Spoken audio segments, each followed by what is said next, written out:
The stars shimmered coldly over the dying curved fleet as High Speaker Lenethal stood on the bridge of his last surviving cruiser, staring at the endless void beyond the debris-strewn battlefield. The Drexari had come without warning, tearing through their borders like wildfire, leaving behind nothing but ashes and silence. The Kurov, a peaceful race of scholars and builders, had no answer to such hunger for destruction. Their calls for help echoed across the galaxy, but only silence returned. For weeks, Lenethal watched his people fall, and his heart grew heavy with the weight of extinction. Then, on the 21st day of silence, a signal came. It was not from any known empire, not from a council ally or a neighboring system.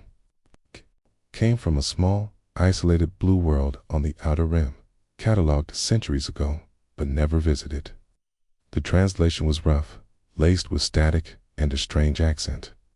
But the words were unmistakable. "This is Earth. We received your signal. Stand by."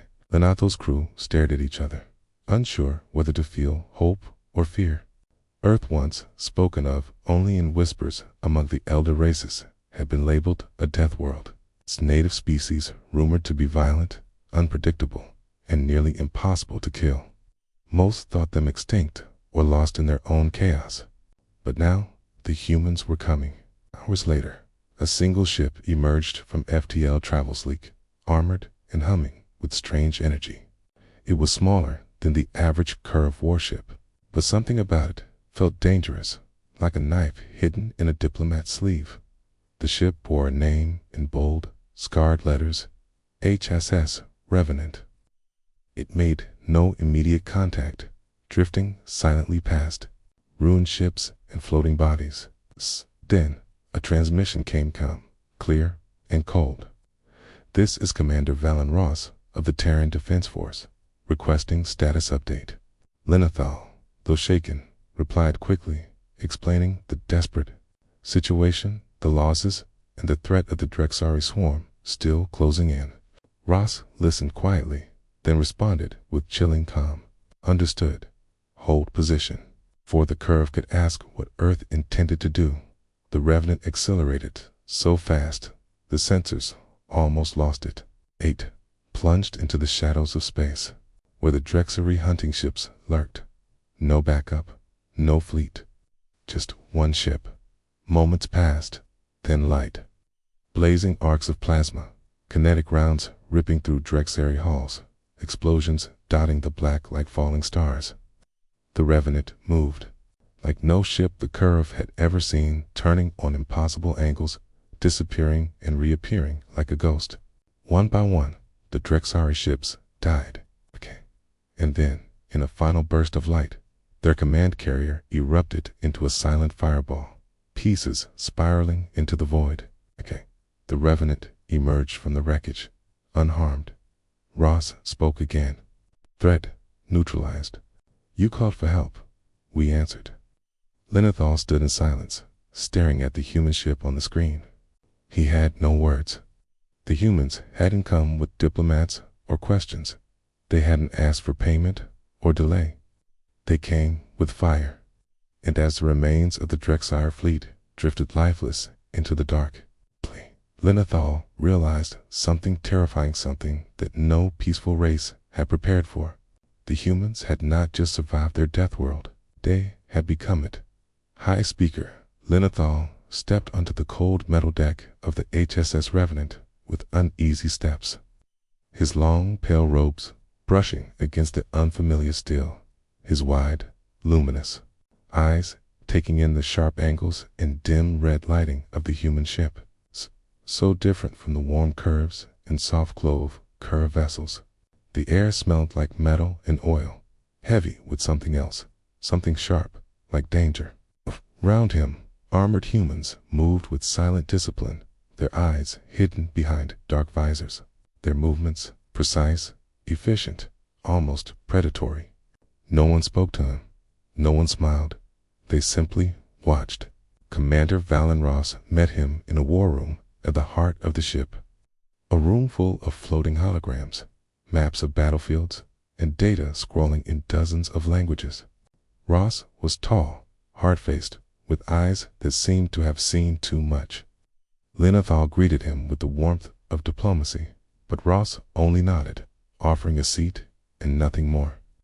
The Curve tried to speak of peace, of treaties, of how their culture abhorred violence and how they had survived for centuries without war. Ross listened, arms crossed, then leaned forward, voice low.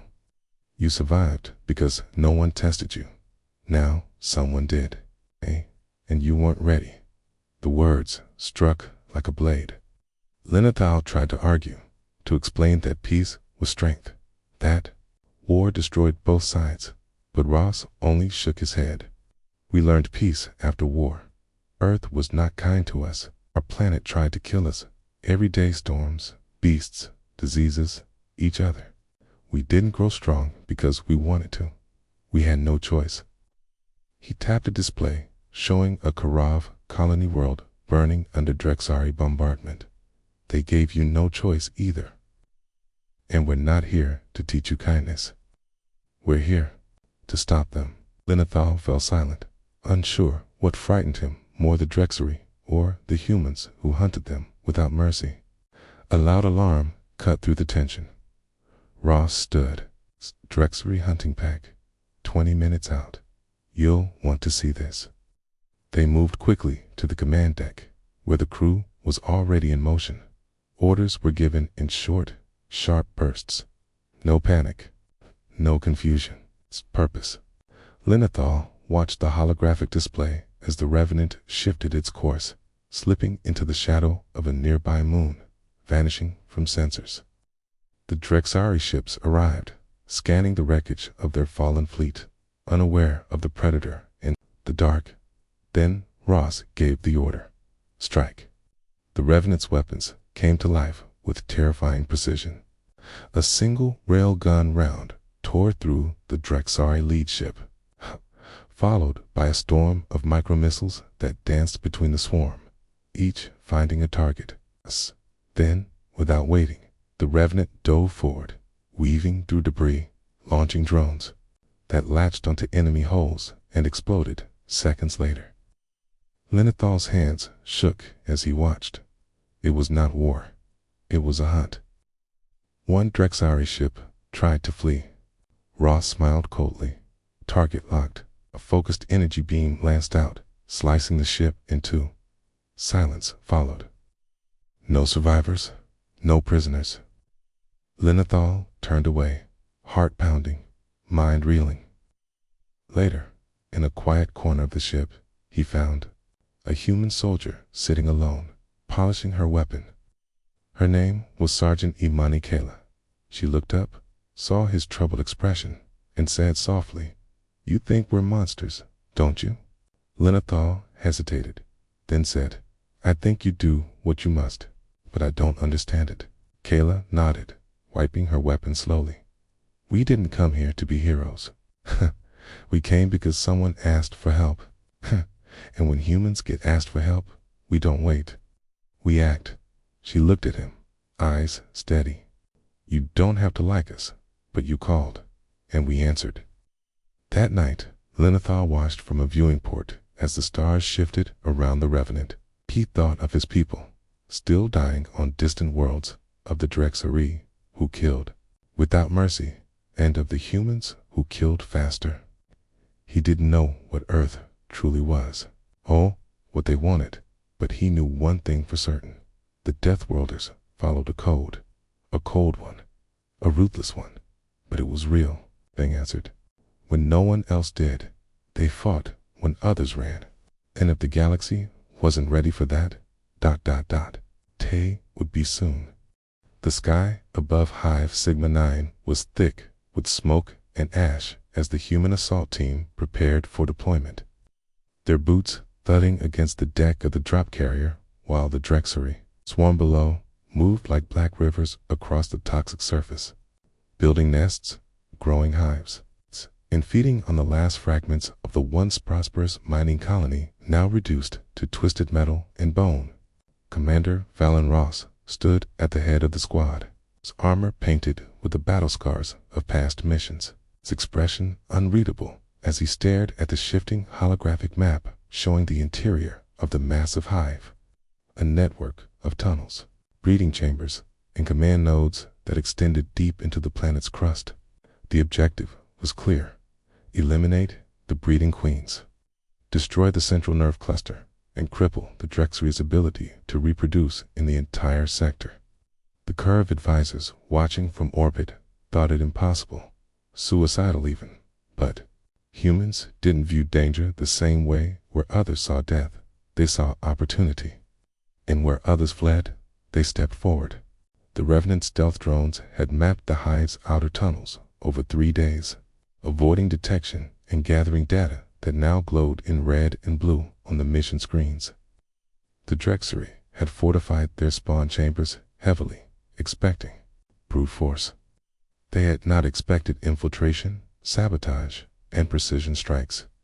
As the carrier doors opened, the human drop pods launched one by one, streaking through the planet's atmosphere like falling meteors, dodging enemy fire with unpredictable patterns and flares that confused Drexari targeting systems.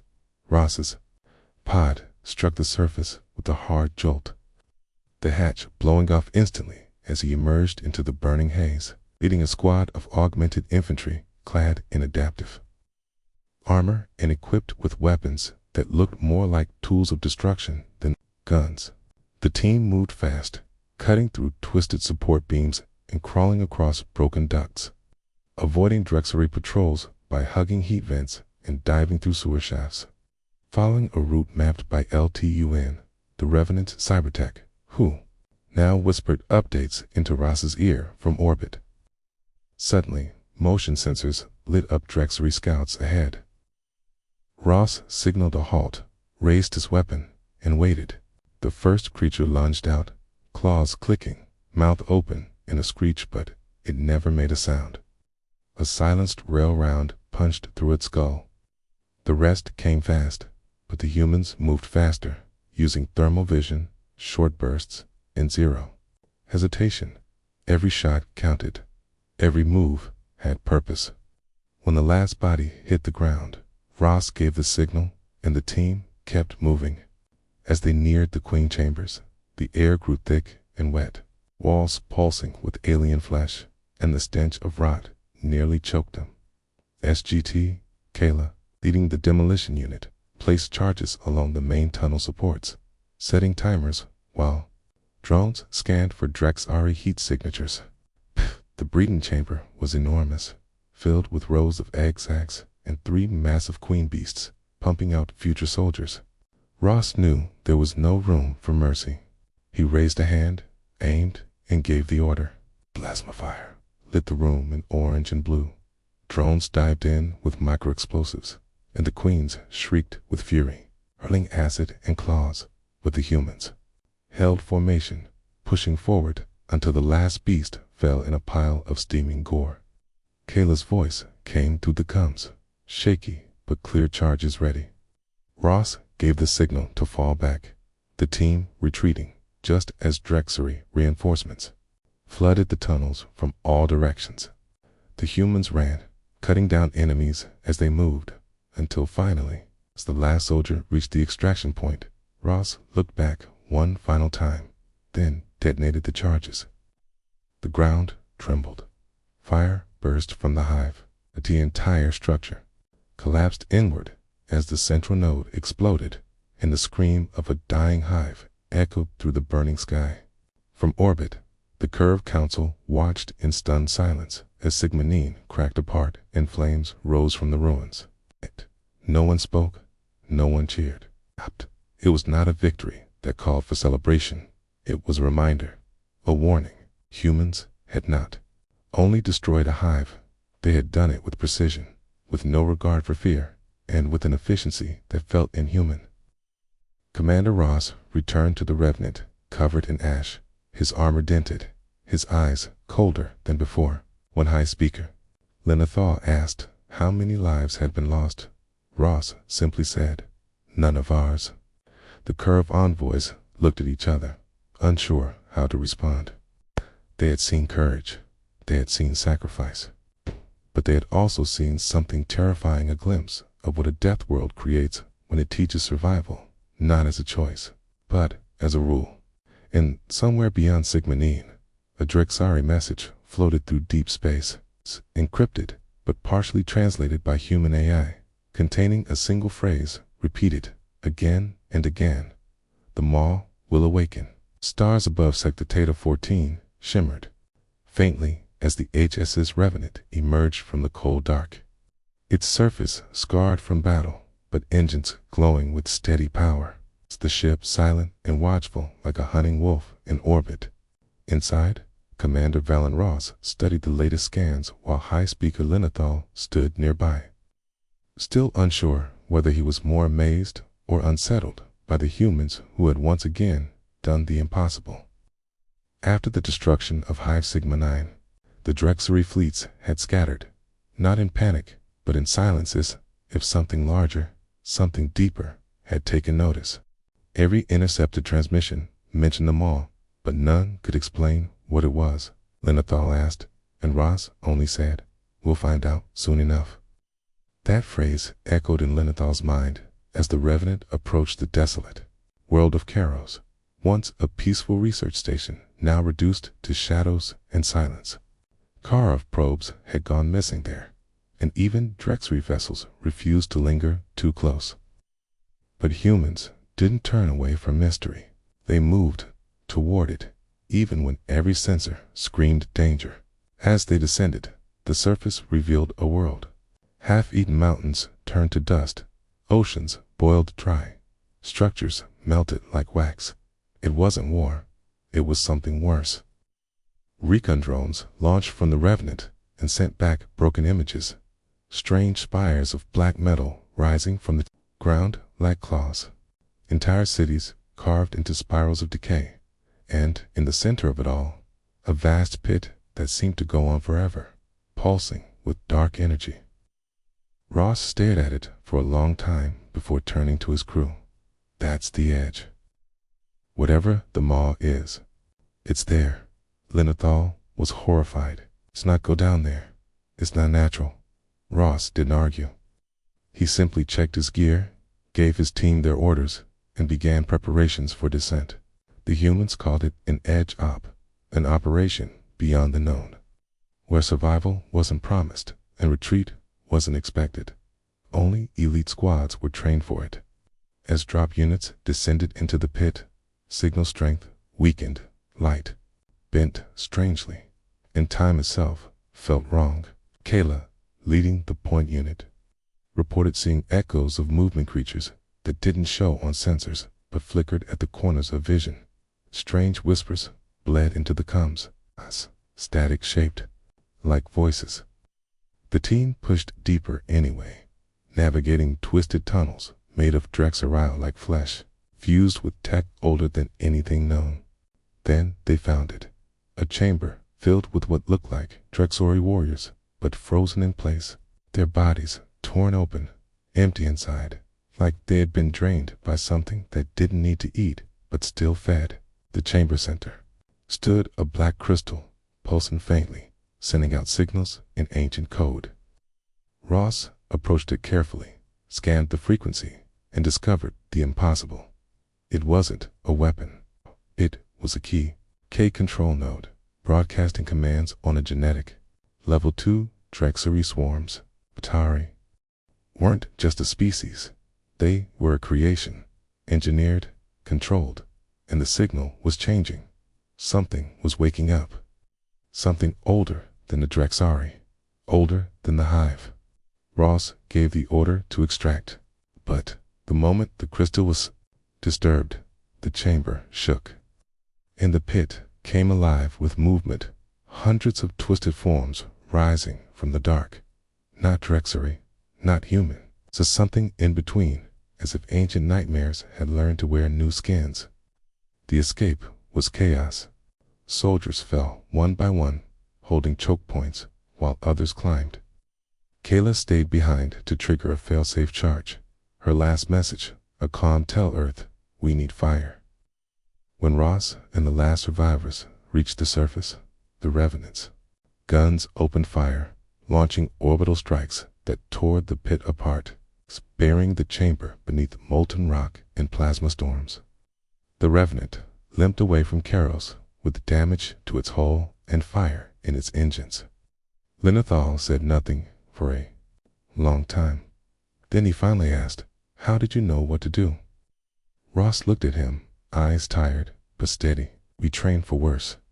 Earth teaches us to expect the impossible. We never hope for peace. We prepare for the edge."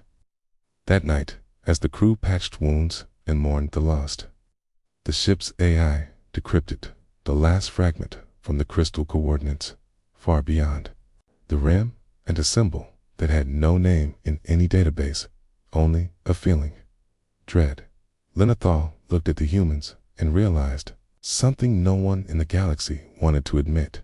The reason Earth was feared was not just because they were strong, but because they were the only ones willing to face what waited in the dark. And now, the dark was looking back on the bridge of the HSS Revenant. Silence hung heavy as Commander Valenross stared at the decrypted coordinates glowing on the central screen. A point far beyond known space, past the edges of any mapped star. Charts where even the most advanced probes vanished without a trace, and the symbol recovered from the crystals seemed to pulse faintly beside the data. Not as light, but as if it were alive, watching them through the screen. High Speaker Linethal stood behind Ross, troubled. His long fingers clasped tight as he finally asked, "Are you truly going there?" And Ross, without turning, answered, "We have no choice. Something made the Drexeries something worse than them is waking up, and is waiting out there." His voice calm but edged like sharpened steel. And that was the moment Linethal realized this wasn't a war between fleets anymore. It was something deeper, older, more dangerous than anything the galaxy had prepared for. Humanity, those strange, fearless beings from a death world called Earth, had chosen to go toward it while everyone else fled. The crew began preparations for deep jump travel, checking systems that were barely tested, loading weapons designed for threats they could not yet name, and reinforcing whole sections against unknown forces. All the while, the crew remained quiet, focused, their movements steady, even though they all knew the risks beyond that jump was the unknown.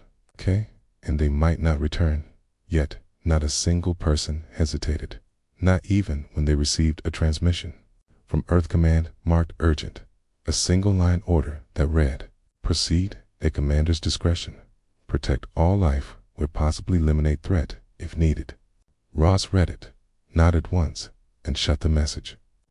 As the jump drive charged, Linethal spoke again, this time with sorrow in his voice, saying, "If you go there, and this thing follows you back, you may bring destruction to all of us." And Ross finally turned to face him and replied, "If we don't go, it'll come anyway, but no one will be ready." And in that moment, Linethal understood what made the Deathworlders different, not just their strength or their fearlessness, but their willingness to make decisions no one else could, to carry burdens others would not.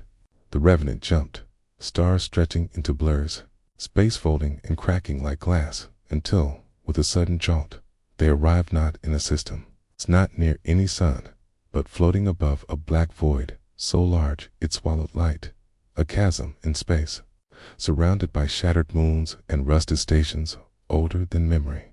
Sensors failed, comms sputtered, and the crew worked by instinct, navigating toward a signal deep within the void, where something pulsed like a heartbeat beneath the silence. As they drew closer, the thing revealed itself, not a ship, not a planet, but a construct of impossible scale. Shaped like a great claw wrapped around a dying star, surface covered in alien symbols and bones, some Drexari, some unknown. The Revenant scanned it, and the results made no sense. The structure was alive, yet mechanical, awake, yet sleeping, and as they watched, something opened, like an eye, and a signal came through not words, not language, but feeling, cold, hunger, endless memory, and recognition. Ross stared at it, and it stared back. Then the decision came. They could leave now and seal the coordinates forever. Hide the truth and protect the galaxy from panic. Or they could launch an attack, waken it fully, and try to destroy it before it spread, knowing full well they might fail. Ross called a command meeting. His officers, sitting in a dim chamber, lit only by the eerie red glow of the construct's eye on the screen. "This isn't just about the Draxari anymore," Ross said. "This thing made them, controlled them, and it's still here, watching, waiting. If it finishes waking, it won't stop with them. It'll make more." Some officers argued for retreat, warning of unknown dangers, but others, like Kayla's second-in-command, argued that if humanity didn't strike first, no one else would. Linethal listened in silence, struggling with the idea that they were deciding the fate of entire civilizations from one war room. At last, Ross turned to him and asked, "What would your people do?" And Linethal, after a long silence, replied, "They would debate, they would wait, and they would die, not knowing what killed them." Ross nodded and stood. "We hit it. Now." The Revenant launched drones with seismic charges, hacked into the outer structure using AI code infected with corrupt logic viruses, and prepared a final weapon, an antimatter warhead carried by a stealth craft designed for suicide runs. As the plan unfolded, the construct responded, waking fully. The void around it cracking as hidden guardians emerged, things like ships, but made of bone and shadow, weapons grown like thorns, shields that bent light. The battle began with silence. Then came screams and hurt, but felt through the hull. The Revenant danced between blasts, launching all firepower at the Guardians, while the stealth craft, piloted by Lieutenant Vero, sped toward the core with the warhead. Vero sent one final message before entering the structure. "Tell my brother Earth still stands." Then he vanished inside. Seconds later, a blinding light surged through the void, and the construct shuddered, its clawed form cracking, its core splitting open, the Guardians freezing mid-flight before vanishing in bursts of black flame. The Revenant, damaged but alive, turned away as the construct imploded in silence, dragging pieces of itself into the star it once held. The crew said nothing. No cheers, just the quiet relief of survival. Ross stared at the screen, eyes heavy. "It's done. For now." Linethal looked at him, finally understanding the truth. Deathworlders were not humanity's curse. They were its shield. The decisions they made were brutal, cold, terrifying, but they were the only ones willing to make them. And now, because the galaxy had a little more time. Maybe just enough. The silence that followed the destruction of the ancient construct was deeper than space itself, as if the void had paused to breathe, waiting to see what came next. And though the HSS Revenant had survived, barely holding together with scorched hulls and flickering lights, the crew knew their mission was far from over. Because something still stirred in the dark, something that had not died with the constructed, had only awakened more fully. Commander Valen Ross stood alone on the bridge, watching the last of the enemy's shattered pieces drift into the black star.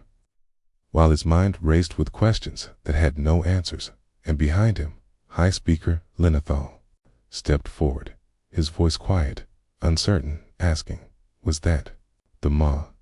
But Ross shook his head slowly and said, "No, that was just its hand." And with that, dread returned to everyone aboard the ship. Not because they had failed, but because their success had peeled back the veil of something worse, something that had been asleep for too long and now knew Earth's name. Back on Earth, the signals from the Revenant sparked debate across every level of government and military. Secret councils met in underground bunkers, and whispers of the reckoning spread through high command. An idea, an event, a moment, when the unknown force behind the Drexery would arrive, not as an invasion, but as a judgment, testing whether Earth could survive or fall like the others before it. The warning was clear in the data the Revenant had sent: patterns in the construct's collapse, echo signals buried deep in the frequencies, and a final image recorded by the stealth pilot before detonation, a symbol etched in molten metal, shaped like an eye with 7 lines beneath it, now appearing on systems across dozens of worlds, burned into satellites, carved into derelict ships, and even flashing across nav screens in deep space, always without source, without signal, as if it came from space itself. Earth responded the only way it knew how: by preparing. The Deathworlders didn't panic. They built. Orbital defense rings were reinforced, black sites activated, war cores rebooted after decades of silence, and every human colony was placed on high alert. The Curve, the Thalon, even the distant Thorax offered help, but most simply watched, afraid to involve themselves further, unsure whether humanity had brought salvation or doom. Meanwhile, the Revenant limped home, arriving in orbit with fire still burning in her engines and heroes on board who had seen what others couldn't even imagine. Ross stepped off the ship without a speech, without applause, simply walked into a sealed war room beneath Earth Command and began planning the next phase. But what none of them knew, what even Ross could not predict, was that the Maw had already arrived, not as a fleet or weapon, but as a presence, something that infected minds, corrupted systems, turned fear into power. Reports came in from the outer colonies, entire research crews vanishing overnight, stations found abandoned with meals still warm, only a symbol left behind.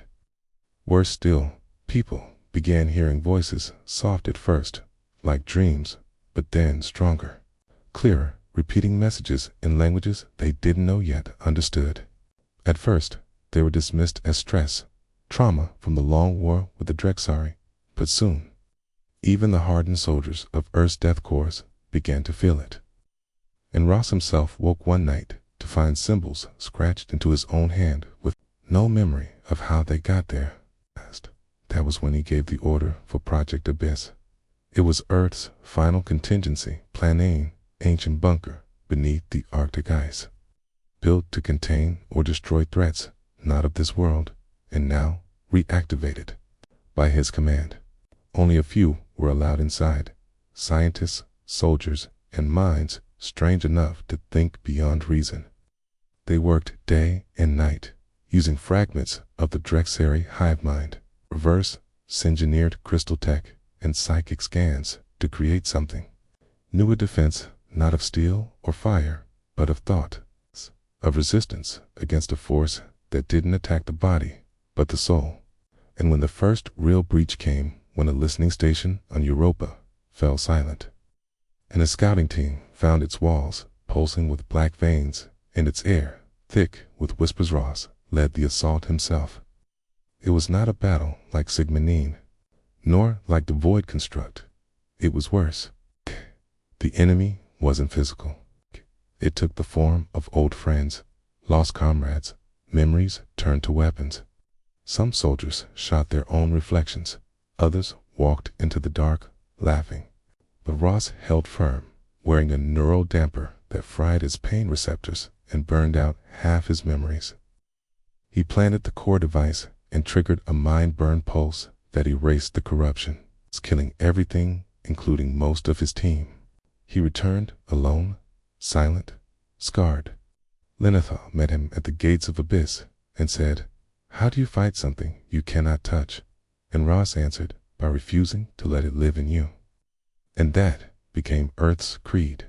Across every outpost, every ship, new protocols were issued, not just for weapons and drills, but for thought, for emotion, for unity. The Deathworlders, once seen as brutes and survivors, now became something else: anchors, points of clarity, trained not just to shoot, but to resist the weight of fear itself. And the Maw felt it. The messages stopped, the symbols faded, the voices grew faint. For the first time, the reckoning pulled back. not defeated, but delayed. Earth had done the unthinkable again by destroying, but by enduring. Ross sat in the Arctic compound, staring out at the storm. His hand still bore the faint outline of the symbol. Lenathaw stood beside him, quiet. "Is it over?" Ate asked. Ross didn't answer for a long time. Then he said, "No, but it knows we're not afraid anymore." And somewhere in the deep dark between stars, something massive turned its gaze, away, not beaten, but uncertain for the first time. In 1,000 years, its prey had looked back without fear. And that changed everything.